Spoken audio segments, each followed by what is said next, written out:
મહિલાઓને આજના કાર્યક્રમને અનુલક્ષીને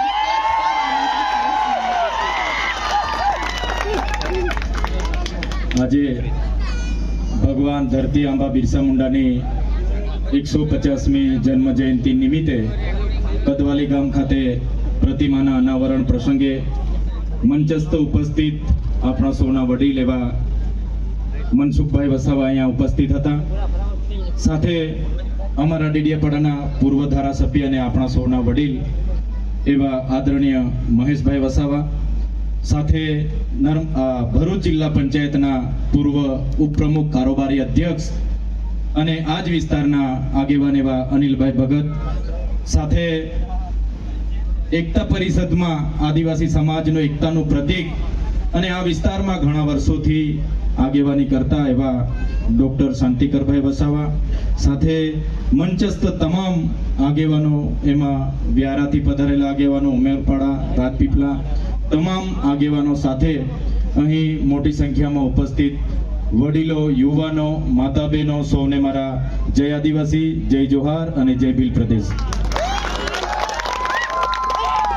સાથીઓ, આ ધરતી એ ક્રાંતિકારી ધરતી છે. અગાઉ આદરણીય મહેશભાઈ વસાવા અને અનિલભાઈએ જે વાત મૂકી છે કે વર્ષોથી એક વિચારધારાની લડાઈ આદરણીય છોટુભાઈ વસાવા દ્વારા આ વિસ્તારમાં ચલાવવામાં આવી.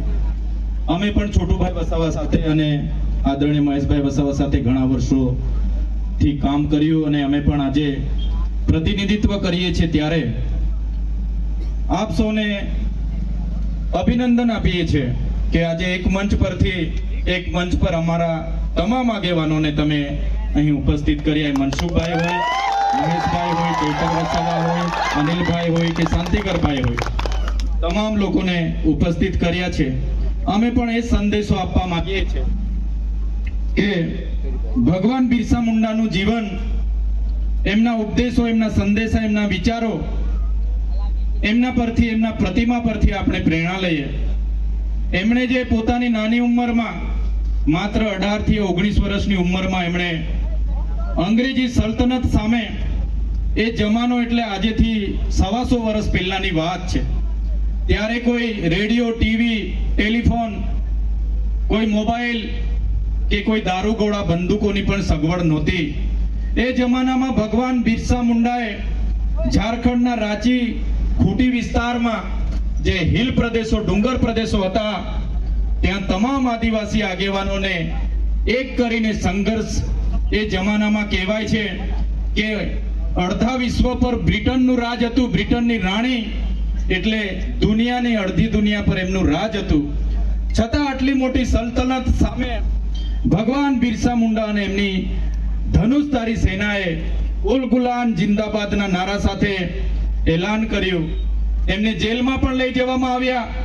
જેલમાં પણ અંગ્રેજ ઓફિસરોએ નક્કી કર્યું કે આ બિરસા મુંડાને એવી તો સખત સજા આપણે કરીશું કે એની કોર્ટમાં એને રજૂ કરવાના દિવસે એને જંજીરોમાં, બેડીઓમાં જકડીને રાતે એને ખૂબ માર મારવામાં આવ્યો.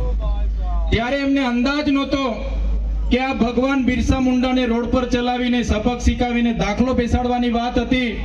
પણ જ્યારે ભગવાન બિરસા મુંડાને કોર્ટ સુધી બેડીઓ સાથે લઈ જવામાં આવ્યા, ત્યારે હજારો લોકો ત્યાં રોડની આજુબાજુમાં આવ્યા અને આખી પોલીસ એક બેકાબુ થઈ ગઈ. ત્યારે બિરસા મુંડાના ચહેરા પર એક સ્મિત હતું કે મારા બલિદાનથી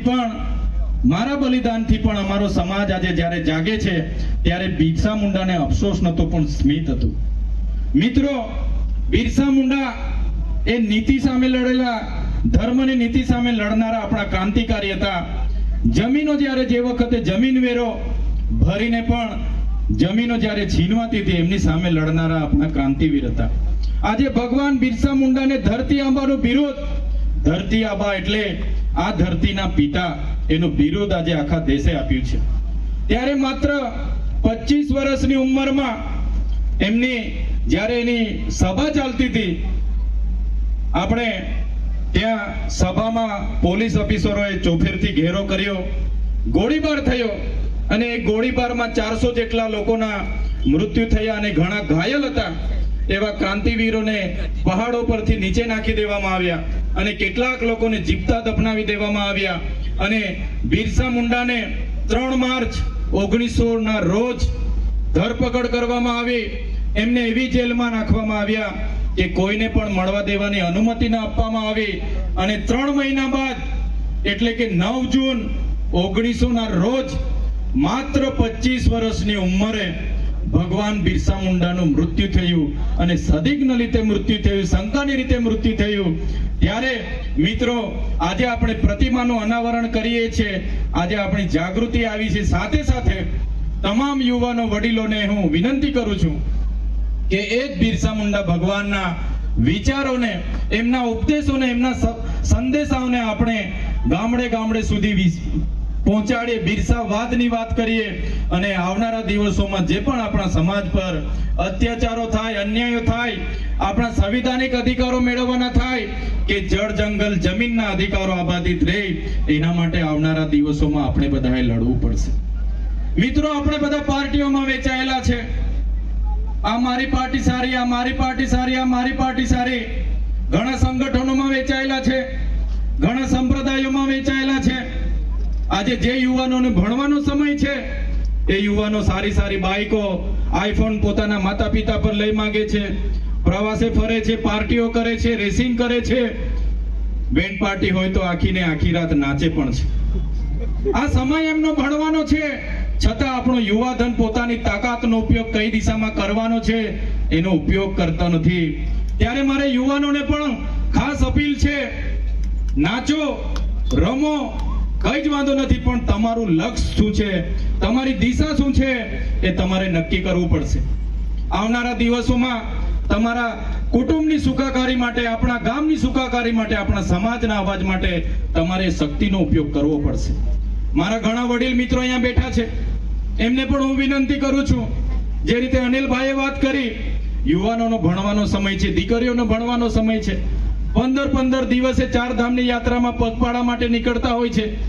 કઈ જ વાંધો નહીં, તમે જાઓ, પણ આ સમય તમારો ભણવાનો છે. અમે પણ ઘણા કાર્યક્રમોમાં ભાગ લેતા હોઈએ છીએ, પણ અમે સામાજિક આગેવાનો છે, સવારે ઉઠીને અમે અમારા ધ્યેય તરફ નીકળી જતા હોઈએ છીએ. ત્યારે મિત્રો આ સમય પાછો આવવાનો નથી, એનો સદુપયોગ કરીને તમારી કારકિર્દી બનાવવામાં ઉપયોગ કરો. સાથે સાથે ઘણી પાર્ટીઓ આપણા વિસ્તારમાં પણ ચાલે છે, ઘણા સંગઠનો ચાલે છે, ઘણા ધર્મ સંપ્રદાયો પણ ચાલે છે. ત્યારે ખરેખર આગળ અનિલભાઈએ વાત કરી, મહેશભાઈએ વાત કરી, એમાં પણ મારા સૂર પુરાવું છું કે જ્યારે પણ આદિવાસી સમાજની વાત હોય આપણે બધાએ એક થવું જોઈએ. અમે પણ આજે આદિવાસીના દાખલા પરથી ધારાસભ્ય ડેડિયાપાડામાં ચૂંટાયેલા છે. અમને ગમે તે પાર્ટી ટિકિટ આપી દે, ગમે તે પાર્ટી મેન્ડેટ આપી દે, પણ હું મારો આદિવાસીનો, એસટીનો, જાતિનો દાખલો નહીં મૂકત તો મારું ફોર્મ રદ થઈ જવાનું હતું. ત્યારે સમાજની જ્યાં પણ વાત આવે ત્યારે તમામ આગેવાનોએ, તમામ પદાધિકારીઓએ પક્ષ, પાર્ટી, સંગઠન અને સંપ્રદાય મૂકીને એક મંચ પર આવવું જ જોઈએ.